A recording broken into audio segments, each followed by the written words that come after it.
আল্লাহ নবী বলছে কোন মুসলমান যদি জালিমকে, জালিম জানেন তো, যে জুলুম করে, অত্যাচার করে, চুরি করে, ডাকাতি করে, খুন করে, মারপিট করে, মসজিদ মাদ্রাসাকে খতম করে, জালিম না জালিম নয়? আল্লাহ নবী বলছেন কোন জালিমকে মুসলমান যদি জালিম জানার পরও শক্তিশালী করার জন্য তার সাথ দেয়, ওই মুসলমান ইসলাম থেকে বেরিয়ে যাবে। যে ইসলাম থেকে বেরিয়ে যায় তার নামা রোজা দাড়ি টুপি কিছু কাজে লাগবে? তাহলে কোন মুসলমান জালিমকে শক্তিশালী করার জন্য যদি সাথ দেয়, ওই মুসলমান ইসলাম থেকে বেরিয়ে যাবে। বলুন, ইসলাম থেকে বেরিয়ে যাবে। নবী বলছেন, শুনছেন? আল্লাহ নবী বলছে যার মধ্যে তিনটে নমুনা পাওয়া যাবে তার মধ্যে ঈমান আছে। কটা? জোরে বলুন। এতগুলো মোবাইল হচ্ছে, আপনারাও করছেন অনেকে, এতগুলো কান শুনছে, এতগুলো চোখ দেখছে, তিনটে নমুনা যার মধ্যে পাওয়া যাবে তার মধ্যে ঈমান আছে। যার মধ্যে তিনটে নমুনার কোনোটা নেই তার মধ্যে ঈমান নেই। কি? মুসলিম শরীফের হাদিস, অন্যায় দেখলে হাত দিয়ে রুখবে, যদি হাত দিয়ে রুখতে না পারে দ্বিতীয় নমুনা মুখ দিয়ে প্রতিবাদ করবে, যদি মুখ দিয়ে প্রতিবাদ করতে না পারে অন্তর থেকে ঘৃণা করে দূরে সরে যাবে। এই তিনটের মধ্যে কোনোটা যদি না থাকে তার মধ্যে ঈমান নাই। বলো, কেউ যদি মসজিদ মাদ্রাসা ভাঙে অন্যায় না অন্যায় নয়? কেউ যদি বলে কোরআন শেষ হয়ে যাবে অন্যায় না অন্যায় নয়? এই অন্যায় বিরুদ্ধে মুসলমান তোমার যদি তিনটের মধ্যে যে কোনো একটা নমুনা না থাকে, ঈমান নাই। হয় এদের বিরুদ্ধে হাত দিয়ে লড়তে হবে, যদি হাতে শক্তি না থাকে মুখ দিয়ে প্রতিবাদ করতে হবে, যদি মুখ দিয়ে প্রতিবাদ করার ক্ষমতা না থাকে অন্তর থেকে ঘৃণা করে সরে যেতে হবে। তা না করে তুমি 500,000 নিয়ে সুইচ টিপছো, টেপো, তুমি টেপো। আমার ডিউটি বলে যাওয়া, তুমি পরকালে কবর থেকে বুঝে লিও। একদিকে কেন্দ্রের জালিম ফ্যাসিস্ট বিজেপি সরকার, আর একদিকে তারই সহযোগী। এই বাংলায় 2011-র আগে বিজেপি ছিল না। একমত? কথা বলুন, আমি ঠিক বলছি? হ্যাঁ। আনন্দবাজার পত্রিকায় রাজ্য সরকার এক্স মুখ্যমন্ত্রী মমতা ব্যানার্জি বলেছে বিজেপিকে ফন্ডে এনে লড়বো, তার মানে বিজেপিকে বিরোধী দল বানাবো বাংলায়। কে? আমি, মমতা। কোন পত্রিকায় পাবে? আনন্দবাজার। যদি ফটো চান আমার কাছে জেরক্স, মানে ফটো তোলা আছে। এই বাংলায় 2011-র আগে বিজেপি, বলুন, ছিল না। বিজেপি আমাদের বন্ধু না দুশ্মন? আওয়াজটা ঠিক করে বলুন। ঠিক বলছেন? বিজেপি আমাদের কেন দুশ্মন? বিজেপি কারো ঘর ভেঙেছে? টিএমসি কিন্তু ঘর ভেঙেছে। বিজেপি আপনাদের কারো চাল চুরি করেছে? টিএমসি করেছে। তাহলে বিজেপি দুশ্মন কেন? কেন বিজেপি আমার বাংলায় করেন না তো কি হয়েছে? বিজেপি আমাদের ভাই আসামে মারছে, গুজরাটে মারছে, উত্তরপ্রদেশে মারছে। সবচেয়ে বড় কথা হলো বিজেপি প্রকাশ্য ইসলামের দুশ্মন। একমত? আওয়াজ দিয়ে বলুন একমত। তাহলে বিজেপি ইসলামের দুশ্মন, এটা আমরা সবাই জানি। তাই বিজেপিকে আমরা কোনোভাবে 1 ইঞ্চি জায়গা দেবো না। ঠিক? বিজেপি যদি জায়গা পায় সব থেকে বেশি ক্ষতি কাদের করবে? ইসলাম ও মুসলমানদের। কিন্তু বিজেপি দেশেরও দুশ্মন। বিজেপি দেশের জায়গা জমি বিক্রি করছে না করেনি? কর্পোরেটদের হাতে সব দেশের জায়গাকে তুলে দিচ্ছে না দেয়নি? দিচ্ছে। তাহলে বিজেপি এলআইসি বন্ধ করে হিন্দু ভাইদের অবস্থা খারাপ করেছে না করেনি? সবার করছে। ঠিক। কিন্তু আমরা কোনোভাবে বিজেপিকে জায়গা করে দিতে পারি না, কেন? ইসলামের দুশ্মন। কিন্তু এই বিজেপিকে বাংলায় 2011-র পরে দায়িত্ব আস্তে আস্তে জায়গা করে দিচ্ছে কে? জোরে বলে। রাজ্য সরকার করেছে না করেনি? হ্যাঁ, করেছে। কিন্তু ভোট এলেই কি বলে? তোমরা যদি এরকম করো, ভোট ভাগাভাগি হয়ে গেলে বিজেপি চলে আসবে। বলছে না, বলে না? 15 বছর তো ভোট ভাগাভাগি হয় না, তারপরেও বিজেপি আসছে কি করে? সবচেয়ে বড় কথা 2021-এ যা সিট পেয়েছে কোনোদিন এত সিট পাইনি। তাহলে আমরা কি বিজেপিকে সাথ দিচ্ছি? জোরে বলেন। কিন্তু সেই দিনের শেষে আমি এত কথা বলতাম না, সোশ্যাল মিডিয়ায় দেখছি, আমি কোনো প্রচার টোচারে যাইনি, তারপরেও দেখি আমার বিরুদ্ধে গাল চলছে। টিএমসির নেতা কোনো আমাকে গালিগালাজ করছে, বিজেপির বিরুদ্ধে যত না বলছে তার থেকে বেশি আমার বিরুদ্ধে বলছে। যখন বলছে তাহলে আমাকে জবাব দিতে হবে তো নাকি? হ্যাঁ, তাই জবাবটা একটু শোনো, অসুবিধা হচ্ছে না? আগে 8:30 পর্যন্ত হবে তো, চিন্তা করছো কেন? মন দিয়ে শোনো। 1998-এ কংগ্রেসকে ভেঙে টিএমসি দলটাকে বিজেপি তৈরি করেছে। এতগুলো রেকর্ড হচ্ছে, কোন যদি একজন টিএমসি নেতা থাকে আমার নামে একটা মামলা করুন, যেটা ভুল বলছে। জোরে বলেন। 1998-এ কংগ্রেসকে ভেঙে টিএমসি নামক দলটা বিজেপি করেছে, এবং এই বাংলা থেকে আস্তে আস্তে যে সরকারগুলো ছিল তাদেরকে সরিয়ে দিয়ে এই টিএমসি কে ঢুকানো হয়েছে। কেন? যাতে করে টিএমসির আঁচলের তলায় আস্তে আস্তে বিজেপির গাছগুলোকে রোপণ করা যায়। এই টিএমসি বলছে আরএসএস এর পুরাতনগুলো ভালো ছিল।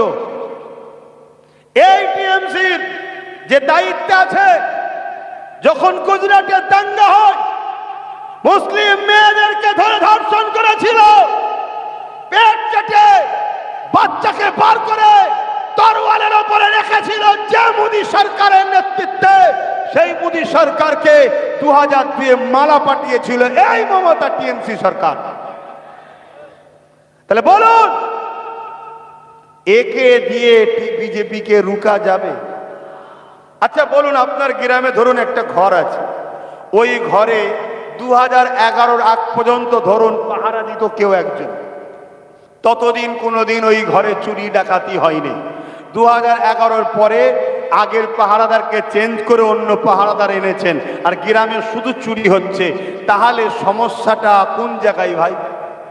পাহারাদারের সঙ্গে চোরের সেটিং আছে না নাই? কারণ তার আগে তো চুরি হয়নি। তাহলে 2011-র আগে যখন বাংলায় বিজেপি ঢোকেনি আর আজকে ঢুকছে, তাহলে পাহারাদারের সঙ্গে সেটিং আছে না নাই? মাথায় ঢুকছে খুবরিতে। বিজেপি আসলে সব থেকে বেশি ক্ষতি আমাদের করবে। তাহলে বিজেপিকে রুকার জন্য সব থেকে বেশি দায়িত্ব কাদের? জোরে বলুন।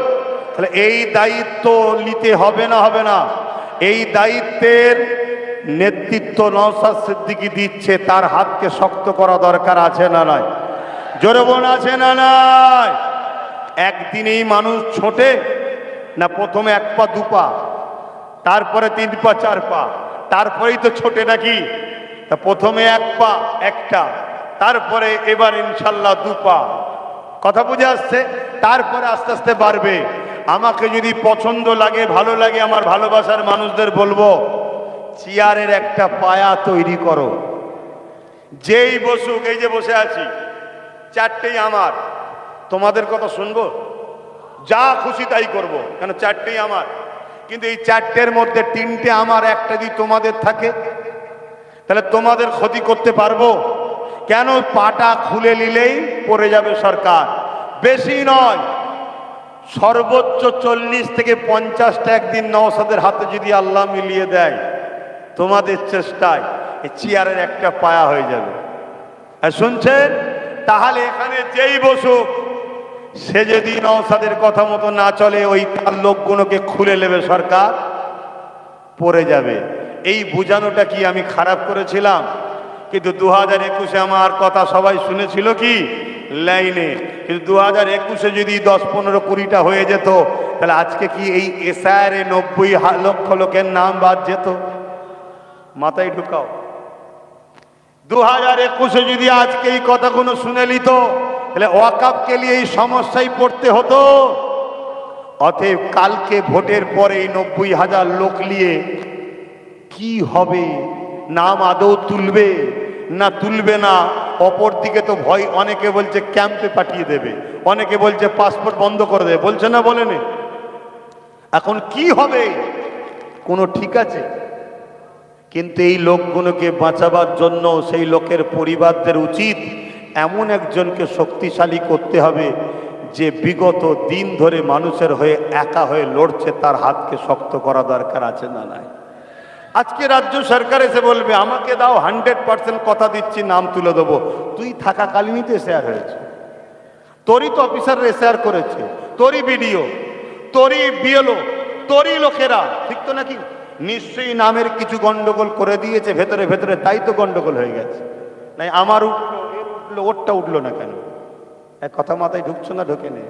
এটা একটা পরিকল্পনা চলছে, সেই পরিকল্পনা হলো এটাই, বাংলায় বিজেপিকে ঢোকাবার প্ল্যান। কেন এক একটা বিধানসভায় এমন এমন জায়গা আছে যেখানে 20,000 মুসলমান যদি ভোট না দিতে পারে বাস বিজেপি এসে যাবে। এক কথা ঢুকছে মাথায়? এবারে বলবেন তাহলে এটা কখনো রাজ্য সরকার চায়? রাজ্য সরকার যদি না চায়, রাজ্য সরকার আর তার ভাইপোকে জেলে যেতে হবে, জেলে যেতে হবে। তাই ডাইরেক্ট করলে গাদ্দারের খাতায় নাম থাকবে, ইনডাইরেক্ট করে দিচ্ছি যে আমি হেল্প করছি, আপনি করে নেন। মাথায় ঢুকছে খুবরিতে? সেই জায়গায় দাঁড়িয়ে থেকে যদি বিশ্বাস হয়, আলহামদুলিল্লাহ, ইনশাল্লাহ ভাঙড় থেকে আবার আল্লাহকে জিতাবে। এখন আবার ওর পাশেরটা ক্যানি পূর্বটাও তো আবার বিরাট ফাইট হচ্ছে দেখছি। অনেকে সমালোচনা করেছিল, এটা কেন হলো? কারা করেছে সমালোচনা? আমাদের লোক নয়, যারা বাবুল সুপ্রিয়ের মতো দাঙ্গাবাজকে নিয়ে হই হই করছে তারা সমালোচনা করেছে। শুনছেন? বাবুল সুপ্রিয় চেনেন না?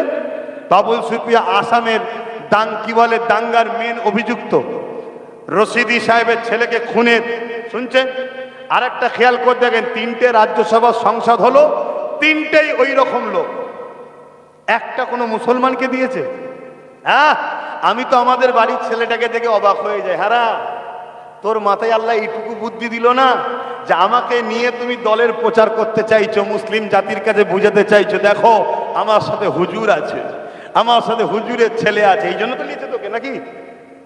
তা তুই তো কমসে কম দাবি করতে পারতিস যে আমি ভোটে ভোটে লড়তে পারবো না, রাজ্যসভার 3জন যাবে, একটা আমাকে দাও। এই দাবি করতে পারতো তো নাকি? তা না করে মাথা মুটার বলে লাভ নেই। আল্লাহ হিদায়েত করুক, বলুন আল্লাহুম্মা আমিন, বলুন আল্লাহুম্মা আমিন। কেন? বাপ ভালো, মা ভালো, আল্লাহ হিদায়েত করুক। তো যাই হোক, 2 মাস ধরে তাকে বিভিন্ন কিছু করা হয়েছে। ফুরফুরা শরীফে এসে হুজুরদের হাতে তওবা করেছে। মানুষ যদি তওবা করে, আল্লাহ বলছে তাকে মাফ করে দিই, আমার আপত্তি করার কিছু আছে? যাদের সঙ্গে ঝগড়া হয়েছে তাদের কাছে যে ক্ষমা চেয়েছে তারা মাফ করে দিয়েছে, আমার কোনো আপত্তি আছে? তো এই জায়গায় দাঁড়িয়ে থেকে যেটা চলছে আলহামদুলিল্লাহ খুব ভালোই দেখা যাচ্ছে। আল্লাহ কারে অনেক কটা চান্স আছে। সেই জায়গায় আপনারা আমার টোটাল আলোচনা শুনে আপনারা বলুন আমার ওপরে কেউ কষ্ট পেলে? কেন আমাকে যখন বিজেপির দালাল বলা হচ্ছে, আমাকে তো সাফাই দিতে হবে, কে বিজেপির দালাল একটু দেখ, তাই তো নাকি? আজকে শুভেন্দু বলছে, শুভেন্দুকে চেনেন তো? ওই নাট ঢিলেটা, ও ইফতার খেয়েছে আমাদের আর গাল দিচ্ছে এখন আমাদের ঘরে। এখন বলছে না আমি সব মুসলমানের বিরোধী নয়। আমার একটা ভিডিও বেরিয়েছে, কাকে বলছে? এই মোল্লারা আছে দেখবি, দেখছেন না? হ্যাঁ, এরা কি জিনিস, গিরগিটি গিরগিটি, রং পাল্টায়, শুধু রং পাল্টাচ্ছে। তো মনে রাখবেন, ওই শুভেন্দু হয় ডাইরেক্ট বিজেপিকে ভোট দেন আর নাই ডাইরেক্ট টিএমসি কে ভোট দেন। বক্তব্য দেখেছেন না দেখেন? জোরে বলেন। আচ্ছা, বিজেপির যে সভাপতি শ্রমিক না কি নাম, ও কি বলছে? টিএমসি কে তো আমরা জন্ম দিয়েছি, টিএমসি কে আমরা হৃদয়ে রেখেছি। দেখেছেন না দেখেননি? আর একটা জাহান্নামের কুকুরের নাম বলছি, শুনবেন? চিনতে পেরেছেন? চীনে যখন গেছেন ওই নামেই ফেমাস থাক। শোনেন, সে আবার কত দুদিন আগে দেখি একজনকে বলছে এটা আমাদের আল্লাহ। দেখেছেন না দেখেননি? এখন আবার কমেন্টে অনেকে লিখছে যে একটা সময় আব্বাস সিদ্দিকী যখন বলেছিল জাহান্নামের কুকুর আমার খারাপ লেগেছিল, এখন দেখছি ঠিকই বলেছে। তা আপনারা কি বলছেন, ঠিকই বলেছি না ভুল বলেছি? আরে আল্লাহর কোরআন বলছে উলাইকা কাল আনআম, মানুষের মধ্যে কিছু মানুষ আছে তারা চতুষ্পদ জন্তুর ন্যায়, বাল হুম আদাল, তার থেকেও খারাপ, মানে খিঞ্জির সোরের থেকেও খারাপ। আল্লাহর কোরআন বলছে, আমি বলিনি। কথা বুঝে আসছে না? নাই তো ভাইরা আমার, তো সে আবার দেখি বলছে কি আমার ভাইয়ের নাম ধরে বলছে ওদেরকে ভোট দেওয়ার থেকে বিজেপিকে ভোট দেওয়া ভালো। এই দেখেছেন না, দেখেন না? আবার গত দুদিন দেখছি বিজেপির নেতার সঙ্গে গলায় গলায় মিলছে।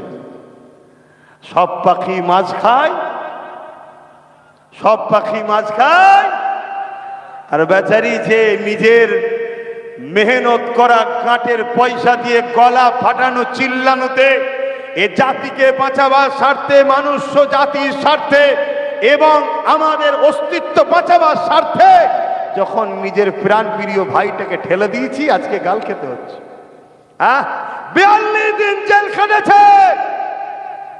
যদি বিক্রি হবার হতো ওখানে বিক্রি হয়ে যেত। ওয়াকফের জন্য লড়তে গিয়ে জেল খেটেছে। কি দরকার ছিল? আমার মতো তো জলসা করতে পারতো। একটু বুঝবে, মাথায় রাখবে, ধোকায় পড়ে যাওনি। এরপরও শেষ কথা বলছি, আমার ভাই মাত্র 30টা জায়গায় দিয়েছে। কত? 30টা জায়গায়। যদি কাউকে সেটিং থাকতো তাহলে 294 জায়গায় দিত। কথা মাথায় ঢুকছে না? আর যে 30 জায়গায় দিয়েছে, আমার তো যে জোয়ার দেখছি এখন, না দিদির মিটিং আছে, না কি বলে মোদির মিটিং এ লোক আছে। নওশাদ যেখানে যাচ্ছে তুফান শুরু হচ্ছে, ঠিক না বেটি? যা দেখছি ঠিকভাবে যদি হয়, এই 30 জায়গার মধ্যে 20 জায়গায় জিতার চান্স আছে, 10 জায়গায় সেকেন্ড পজিশনের চান্স আছে। তাহলে ভুলটা কি করছে? সারা জীবন তোমরাই শুধু করবে আমার সিল আমার নুরা, আর আমারই ভাঙবে মসজিদের গোড়ায়, মেনে লিয়া যাবে? আমার সিল আমার নুরা, আর আমার ছেলেকে দেবে গেজার কেস। আমার সিল আমার নুরা, আর আমার দাদা হুজুরের দরবারে পাঠাবে পুলিশ। এগুলো মেনে লিয়া যাবে? এই সব কিছু চিন্তা ভাবনা করা ভুল হয় না তো? একদম আল্লাহকে সাক্ষী রেখে বলো, আমার পক্ষে কারা একমত? হাত তুলে সাক্ষী দাও, লম্বা করে হাত তুলে রাখো। কেউ হাত তুলতে বাকি আছে কি দেখো? কেউ হাত তুলতে বাকি আছে কি দেখো? হাত নামাও। কেন? গাদ্দার চিনা দরকার। গাদ্দার চিনা দরকার।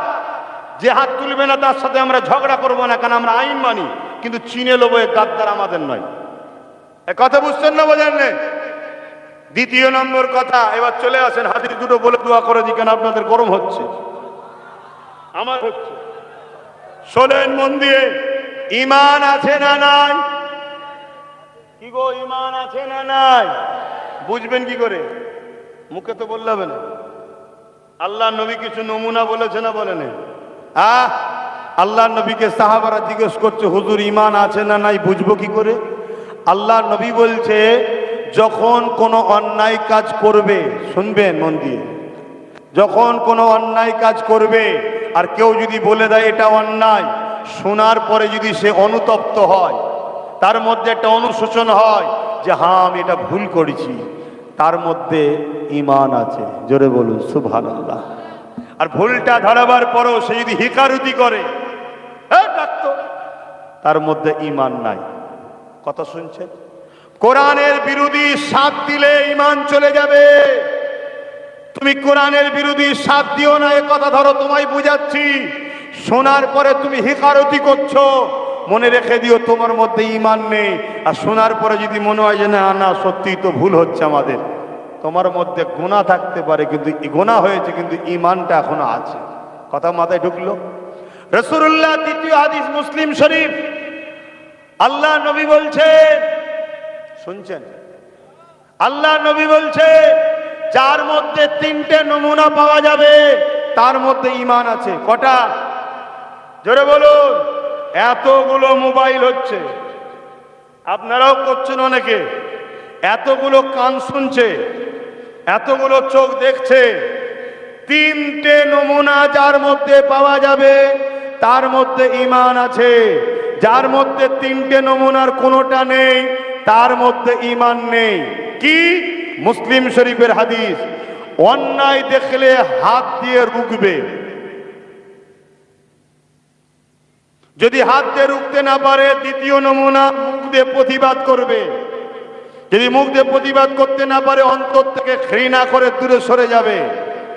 এই 3টের মধ্যে কোনোটা যদি না থাকে তার মধ্যে ঈমান নাই।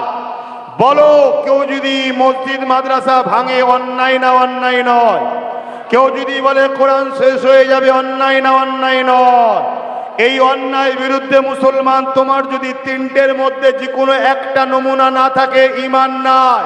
হয় এদের বিরুদ্ধে হাত দিয়ে লড়তে হবে, যদি হাতে শক্তি না থাকে মুখ দিয়ে প্রতিবাদ করতে হবে, যদি মুখ দিয়ে প্রতিবাদ করার ক্ষমতা না থাকে অন্তর থেকে ঘৃণা করে সরে যেতে হবে।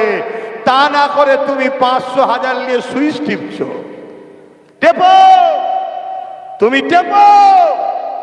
আমার ডিউটি বলে যাওয়া, তুমি পরকালে কবর থেকে বুঝে লিও, এবং এদের হাতেই আল্লাহ তোমায় মিটাবে, এটা বুঝে এসেছে। দ্বিতীয় মুসলিম শরীফের হাদিস, আল্লাহ নবী বলছেন,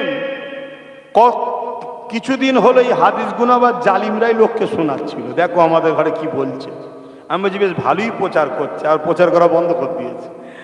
আল্লাহ রসুল বলছেন, যাদের কবরের ভয় আছে, ঈমান আছে, তারা আমার কথাকে শুনে সজাগ হবে, হবে না, হবে না?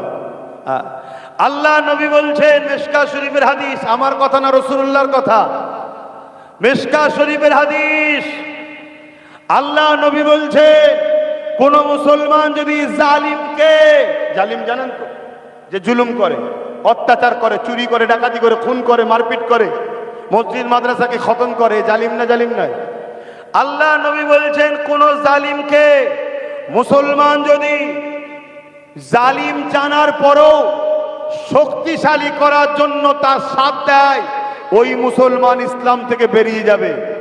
যে ইসলাম থেকে বেরিয়ে যায়, তার নামা, রোজা, দাড়ি, টুপি কিছু কাজে লাগবে? তাহলে কোন মুসলমান জালিমকে শক্তিশালী করার জন্য যদি সাথ দেয়, ওই মুসলমান ইসলাম থেকে বেরিয়ে যাবে। বলুন, ইসলাম থেকে বেরিয়ে যাবে। আপনারা কি ইসলাম থেকে বেরিয়ে যেতে রাজি আছেন? জোরে বলুন। তাহলে বলুন, কেন্দ্র সরকার জালিম না জালিম নয়? রাজ্য সরকার জালিম না জালিম নয়? এরা ওয়াকাফের দুশমন, হাকি না? তাহলে এদেরকে ভোট দেওয়া মানে শক্তিশালী করানো না হারানো?